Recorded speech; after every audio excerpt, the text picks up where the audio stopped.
bersama channelnya Mr. Edi.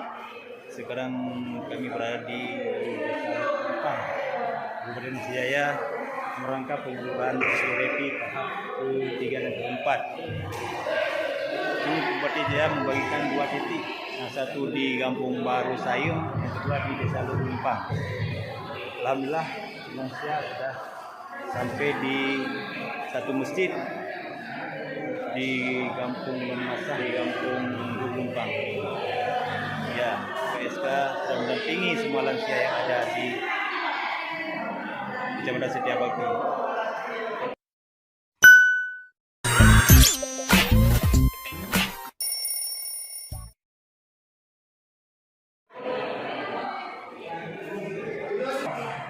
Inilah Wakil Bupati Aceh Jaya sudah tiba di lokasi untuk menyerahkan penyaluran SUREPI tahap ke-3 dan ke-4.